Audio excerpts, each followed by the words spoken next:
About the women and the Hispanic men.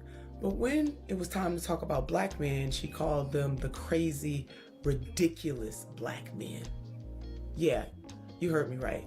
The crazy, ridiculous black men. 2024 presidential election cycle. When we're looking at these polls and we're looking at who is voting for Trump, you've got 53% of white women that voted for him in 2020. We've got to reach those women. We've got to reach those ridiculous, crazy black men that did vote for Trump. We've got to reach those people. We've got to reach the Cuban men in Miami that overwhelmingly voted for Trump. So she talked about the women and the Hispanic men. But when it was time to talk about black men, she called them the crazy, ridiculous black men. Yeah, you heard me right. The crazy, ridiculous black men is truly outrageous, and in fact, it is dangerous.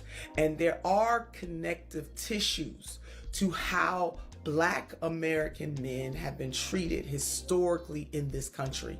In other words, this moment from President Barack Obama giving a stern lecturing to black men, to Sonny on ABC's The View, mainstream media referring to black men as both crazy and ridiculous. Yeah, see, Sonny is doing the same thing that Obama did. I don't know who died and told these people that they're now in control of black people. From Obama trying to tell black men what to do, to Sonny thinking that she's in charge of the black community too.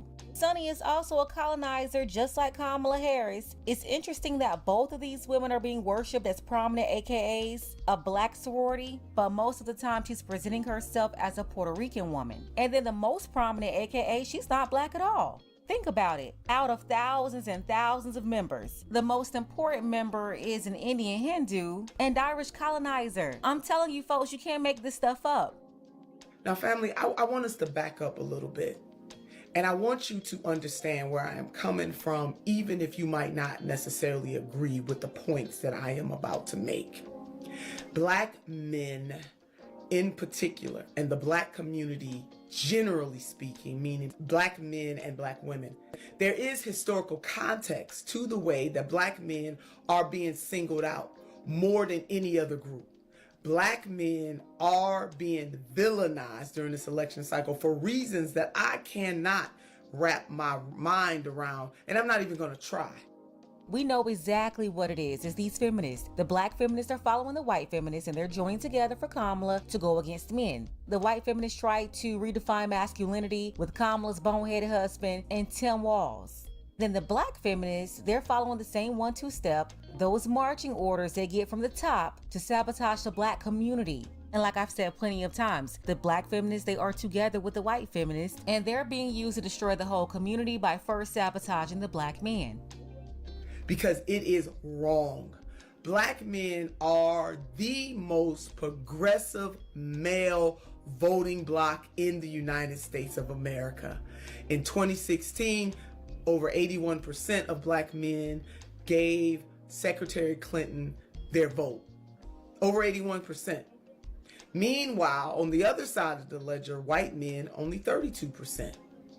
So why is it that folks are trying to browbeat black men when it is empirically unwarranted, but yet folks feel very comfortable in doing it? You know why? Because it is rooted in a historical context in this country that makes it very easy and very clear that black men can be beaten down in this society politically, socially, economically, and nobody even gives it a second thought. Now, the people who are saying these things, some people understand that historical context, and some people might not necessarily understand that historical context. It is a public lashing of black men. And even some in the media have said that President Obama did not go far enough in his chastisement of black men. And I simply don't understand that, because what else should President Obama have done making reference to black men and how they will vote during this election cycle? I mean, should black men be taken out and literally beaten? We must think about these things. And those of us who have cachet or have greater influence must think about these things in a deeper way. Black men in any election cycle, 2024 included, have the right to choose the candidate or candidates that they want to vote for without being vilified, chastised, told what to do, and more importantly, being called crazy and ridiculous. Just as any other voting bloc, be they women, white, black, Hispanic, Asian, Arab, or other, be they men, black, white, Arab, Asian, or any other identifying quality, those various voting blocs have a right in the United States of America, at least that's what we say, to vote the way they want to vote. So ask yourselves, why are black men being treated differently from others? And more importantly, why do people of title, of high title, high influence, or not so much of a big title, maybe not so much influence, but feel incredibly comfortable calling out black men only?